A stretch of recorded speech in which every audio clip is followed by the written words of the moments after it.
ओम जयंती मंगला काली भद्रा काली कपालिनी दुर्गा क्षमा शिवा धात्री स्वाहा स्वदा नमस्तुते।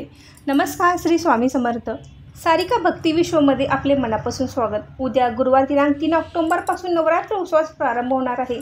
घरोघरी घटस्थापना केली जाते। नवरात्र उत्सवात अखंड दिव्याला विशेष महत्त्व आहे।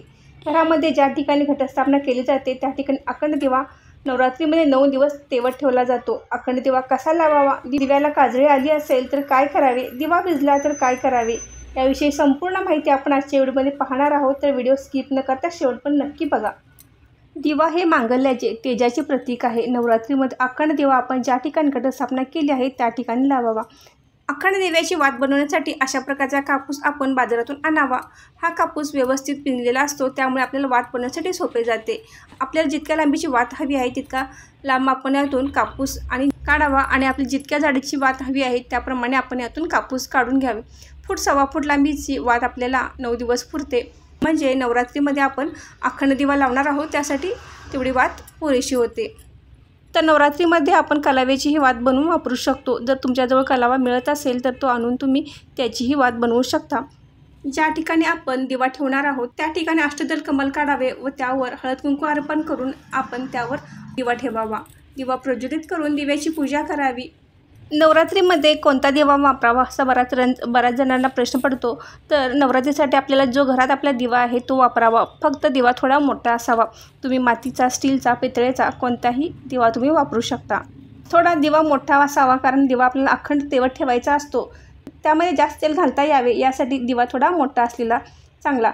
रात्रीच्या वेळी जास्त तेल घालून ठेवले तर दिवा सकाळपर्यंत विझणार नाही। बऱ्याच वेळा काय होते की दिव्याला काजळी येते आणि ती काढल्याशिवाय आपल्याला दिवा व्यवस्थित आपला पेटत नाही किंवा विझला जातो। यासाठी आपण दिव्याला काजळी येऊ नये म्हणून आपण ज्यावेळी वात वळतो त्यावेळी ती घट्ट वळावी, त्यामुळे दिव्याला सतत काजळी येत नाही। वात घट्ट वळली जात नसेल तर थोडेसे हाताला दूध लावावे व वात वळावी, त्यामुळे वात घट्ट बनते। आपली वात जर घट्ट असेल तर दिव्याला आपल्या काजळी येणार नाही। दिव्याला काजळी आली किंवा दिव्याची वात आत गेली तर आपण एक दुसरा दिवा घ्यायचा, तो दुसरा दिवा प्रज्वलित करून घ्यायचा। दिव्याची काजळी काढून घ्यायची, वात स्वच्छ करायची। दिव्याची वात आत केली असेल तर थोडी वरती काढावी आणि परत दिवा प्रज्वलित करायचा।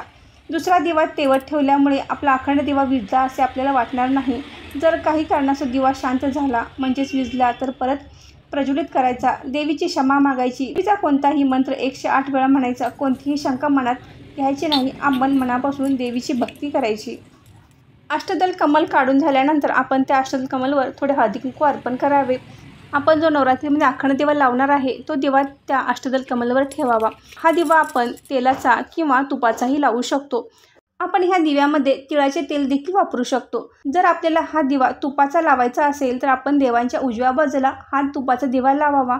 जर आपण तेलाचा दिवा लावणार असाल तर तो दिवा आपण देवांच्या डाव्या बाजूला ठेवायचा आहे।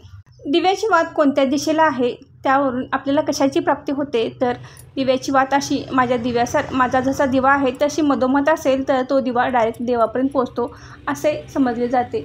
जर दिव्याची वात पूर्वेकडे असेल तर सुखाची प्राप्ती होते, उत्तरेकडे असेल तर लक्ष्मी प्राप्ती होते आणि पश्चिमेकडे असेल तर समाधान मिळते। आपण देवाजवळ जो दिवा लावतो त्याची वात कधीही दक्षिणेकडे करू नये। आपण पितरांसाठी जो दिवा लावतो त्याची वात ही दक्षिणेकडे असते, त्यामुळे दक्षिण दिशा सोडून कोणत्याही दिशेला आपण वात केली तरी चालेल। दिवा प्रज्वलित केल्यानंतर आपल्याला मंत्र म्हणायचं आहे। ओम जयंती महाकाली भद्रा काली कपालिनी दुर्गा क्षमा शिवा धात्री स्वाहा स्वदा नमस्तुते। हा मंत्र आपण दिवा प्रज्वलित केल्यानंतर म्हणायचा आहे। अशा पद्धतीने आपण नवरात्रीमध्ये अखंड दिवा लावायचा आहे। आजचा व्हिडिओ इथेच थांबवते। तुम्हा सर्वांना नवरात्रीच्या खूप खूप शुभेच्छा। तुम्हाला आजचा व्हिडिओ कसा वाटला आहे कमेंट करून नक्की सांगा। व्हिडिओ आवडल्यास व्हिडिओ लाईक करा, शेअर करा आणि सारिका भक्ती विश्व या यूट्यूब चॅनल सबस्क्राईब करा। धन्यवाद।